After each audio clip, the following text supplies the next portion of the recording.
ప్రజల ముందు నాటకాలు ఆడినట్టు న్యాయస్థానం ముందు కుదరలేదు. రేవంత్ రెడ్డి ఆడిస్తున్న నాటకం ఏంటి? 10 మంది ఎమ్మెల్యేలను తీసుకున్నారు. అనైతికం. ఇంతకుముందు బీఆర్ఎస్ చేసింది అనైతికమే. అదేం మనం కరెక్ట్ అని చెప్పాల. అది కూడా అనైతికమనే మనము చెప్పాం ఆ రోజును కూడా. ఇప్పుడు చేస్తుంది అనైతికమే. అది తప్పు అని చెప్పినప్పుడు నువ్వు ఆ తప్పు చేయకూడదు కదా. వాళ్ళు చేస్తే తప్పు, నేను చేస్తే రైట్ అంటే, నువ్వు వాడు చేస్తే వ్యభిచారం, నేను చేస్తే శృంగారం అంటే ఎట్లాగా? నీ తప్పు, నువ్వు ఆ తప్పు చేయకూడదు. చేశాడు, చేసి దాన్ని సమర్థించుకున్నాడు.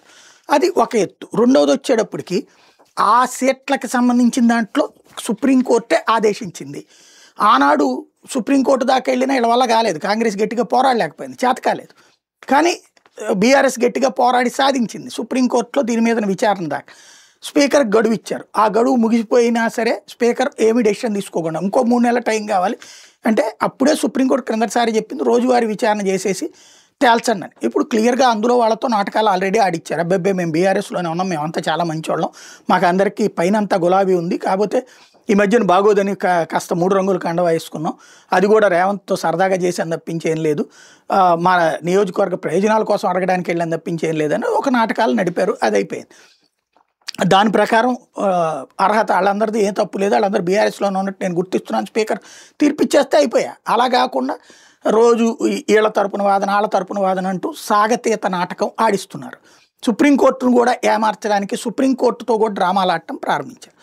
అదే సందర్భంలో ఇప్పుడు సుప్రీంకోర్టులో కోర్టు దగ్గర పిటిషన్ కేటీఆర్ వేయటం, అదే సందర్భంలో వీళ్ళేమో ఇంకా డేట్ కావాలంటే రోజువారీ విచారణ ఎందుకు చేయట్లేదు? కరెక్ట్ పాయింట్ రైజ్ చేసింది.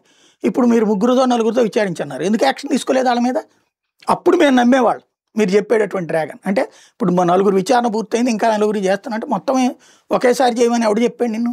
ఒక్కొక్కటి విచారణ అయిపోయాక అది అర్హత అనర్హత తేల్చేయచ్చు కదా, ఎందుకు చేయట్లేదు అన్నటువంటిది క్వశ్చన్ చేసి, ఈ దెబ్బతో ఇప్పుడు వారం రోజుల్లోపు నువ్వు డెసిషన్ తీసుకో, లేదా నువ్వు ఆ పదవిలో ఉంటావో లేదో, కోర్టు దగ్గర కింద జైల్లో ఉంటావో, నువ్వు న్యూ ఇయర్ నీ పదవిలో జరుపుకుంటావో లేకపోతే జైల్లో జరుపుకుంటావో తేల్చుకో అని చెప్పి స్పీకర్కి ఘాటుగా వార్నింగ్ ఇవ్వడం. అంటే అది ఒరిజినల్గా చెప్పాలంటే రేవంత్ని జైల్లో పెట్టరు, కాకపోతే రేవంత్ వల్ల స్పీకర్ జైలుకి వెళ్లాల్సిన పరిస్థితి వస్తుంది అనమాట. అంత ఘాటైన వార్నింగ్ ఇంతవరకు సుప్రీంకోర్టు చరిత్రలో ఎవరికి ఇవ్వలేదు, ఒక స్పీకర్కి. ఫస్ట్ టైం ఈ స్పీకర్కి ఇచ్చినట్టయింది.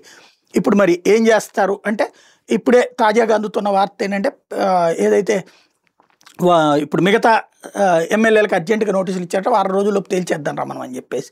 ఇప్పుడు ఇప్పటిదాకా పూర్తయిన వాళ్ళు తేల్చేయచ్చు కదా ఈ లోపు.